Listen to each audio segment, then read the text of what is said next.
I'm Jess Farrer from EdReports, and this is the EdVoices podcast. And today we're going to be talking with our Director of Science, Sam Shaw.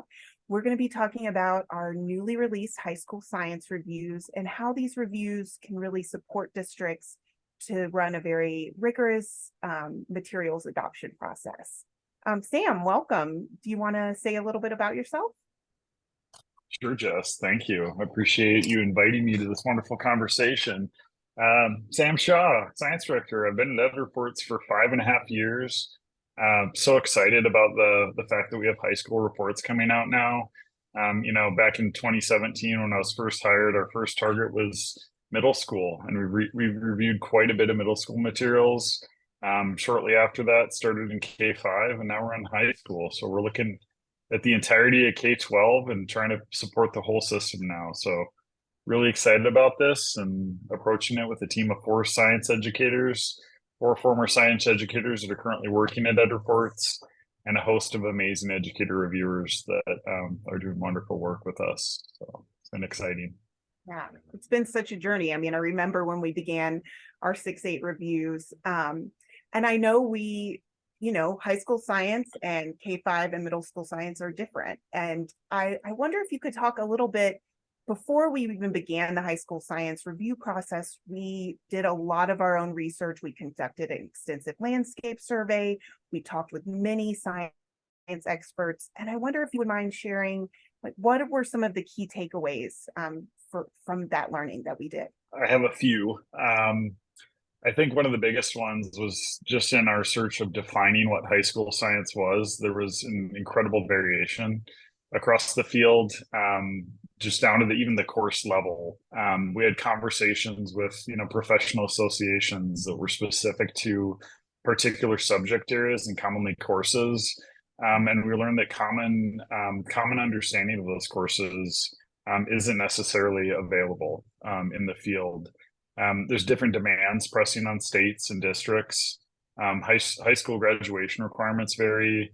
The course descriptions at the state level may vary. There may be options for fulfilling different requirements that take different shapes. So courses can be used in different ways, and different students have access to different courses.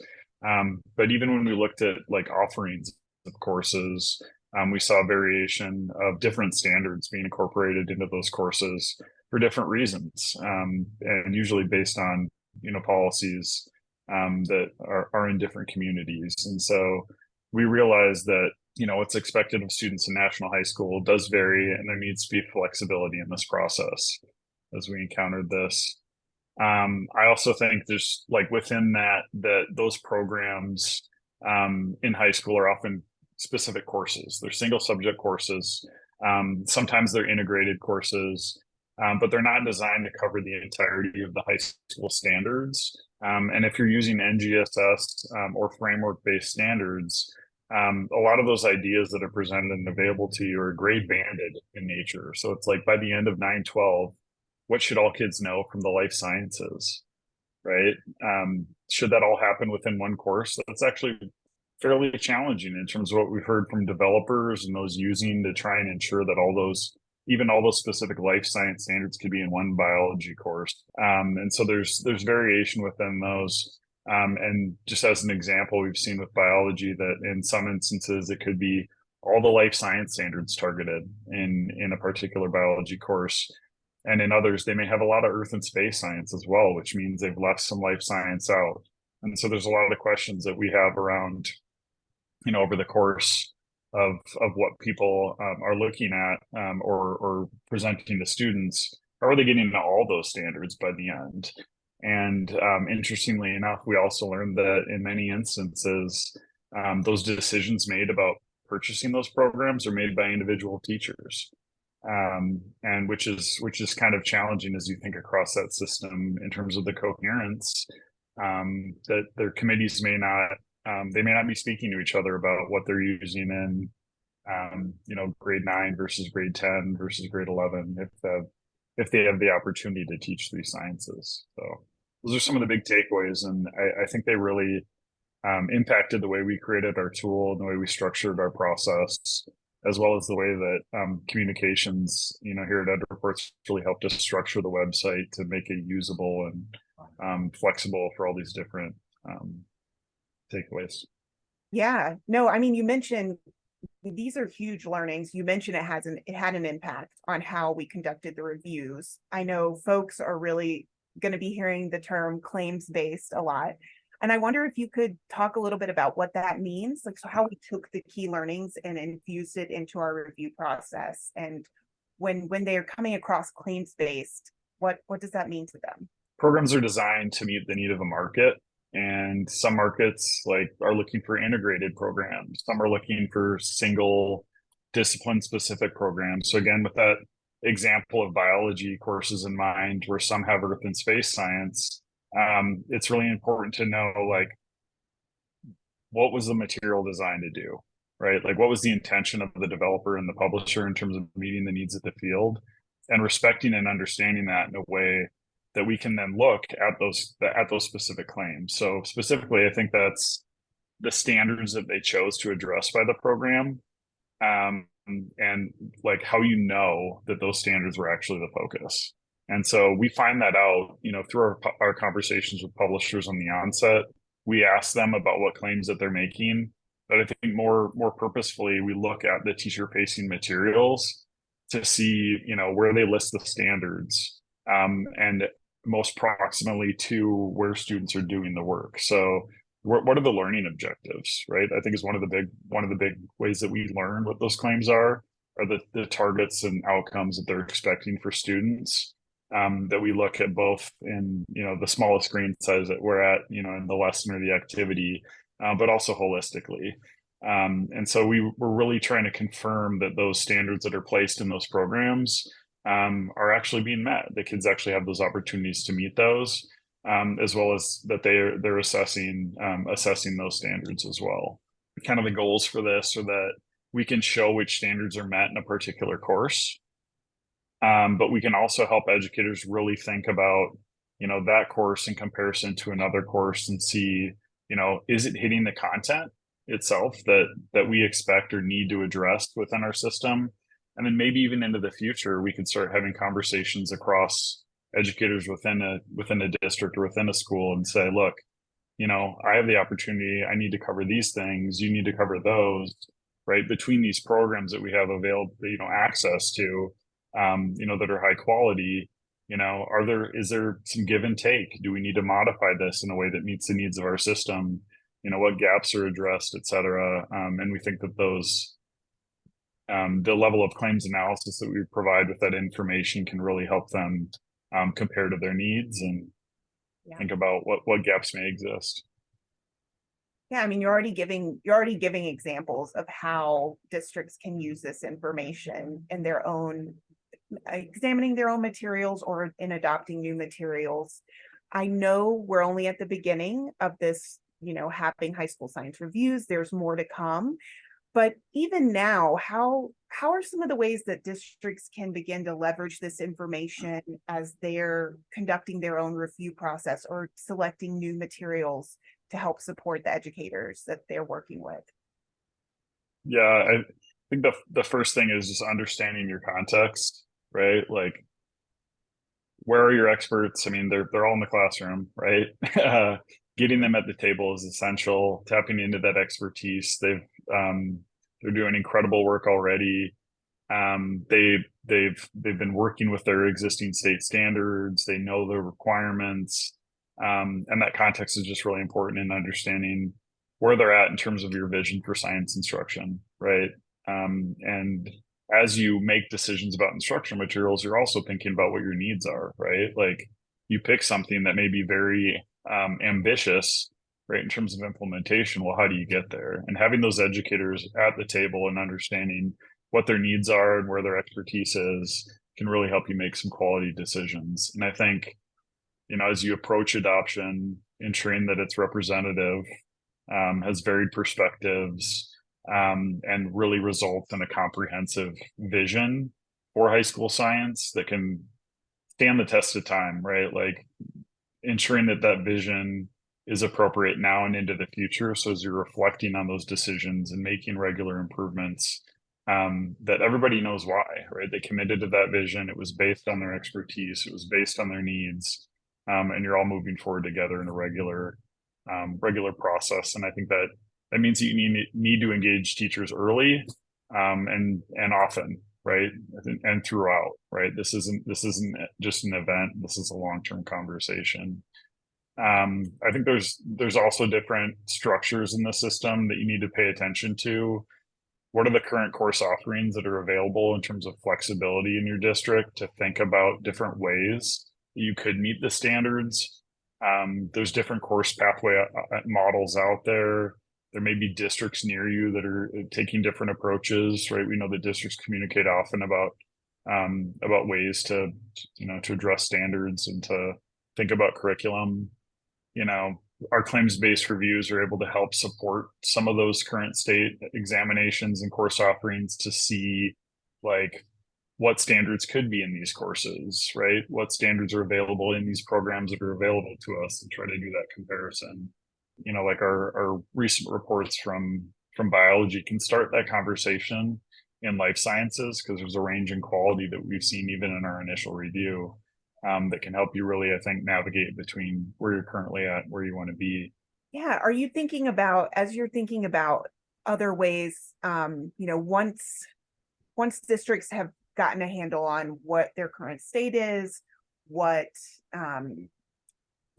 what they're looking for, they're speaking regularly with teachers, is there a way that they should be thinking about how these things fit together? I know we don't have the reviews for that yet, but in terms of thinking about coherence across grades, and other aspects that are important to the selection process.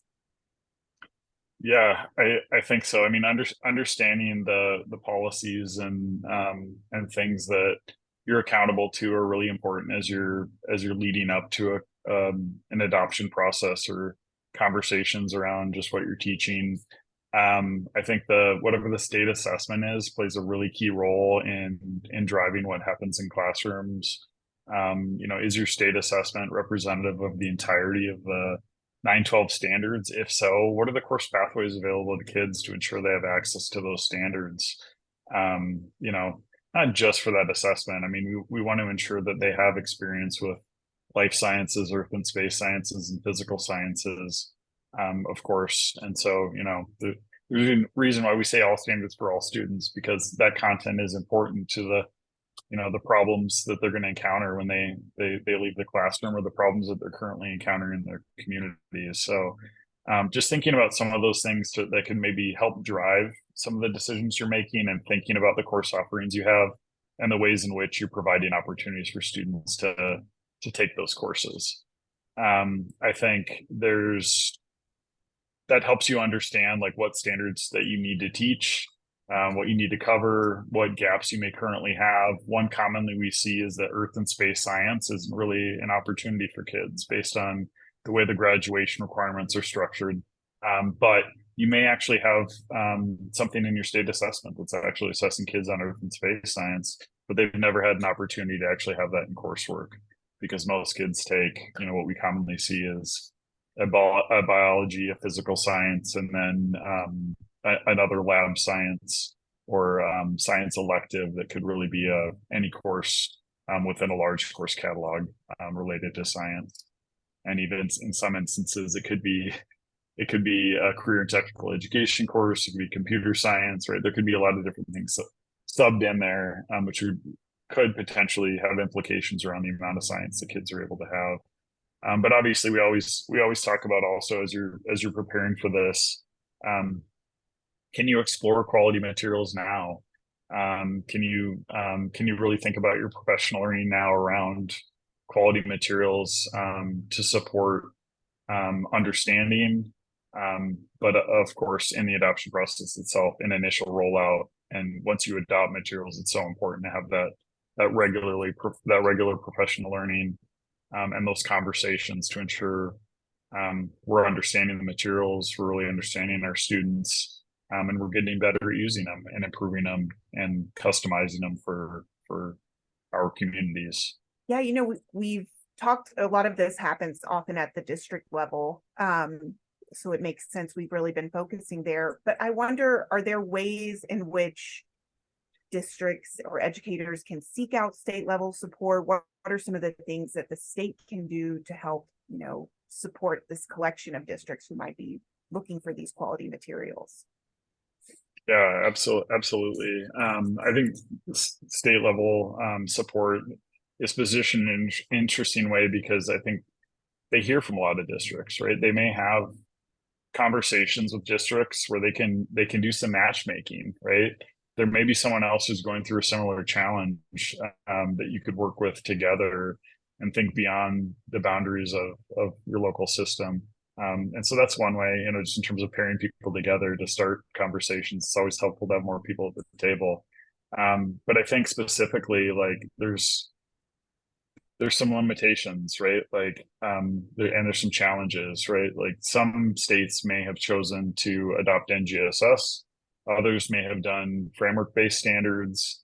And it's important that as you're going through those processes, whether you're an educator or administrator, if you're involved in the standard setting process, it's really important to consider the decisions you're making about the standards that you're setting and the opportunities to find high quality materials to support that, because there's large implications that happen as a result of setting those standards. They have to be implemented, and that implementation, as we know, takes time and effort and energy, especially if it's transitioning away from different expectations than the standards may have in the past. So you may be making a complete shift for educators in the classroom. You need to think considerably at the state level around what the impacts are for districts in making that transition.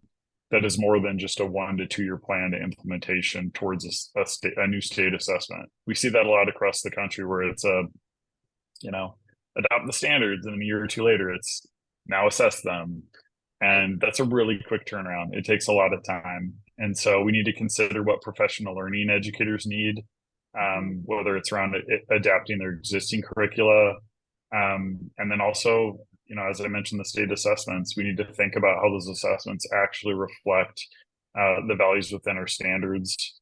As we think about the vision for science education in the framework, it really focuses on phenomena-driven instruction, critical thinking for students, three-dimensional learning, in which students are the ones who are asking the questions, performing the investigations, developing explanations over time, iterating on models. I mean, doing important work as scientists that we know from research they can do even at the kindergarten level. All of those, components around how we can use this information, thank you for sharing those. I think they're so valuable. And I think, we can keep reiterating this is only the beginning. I wonder if we zoom out a little bit,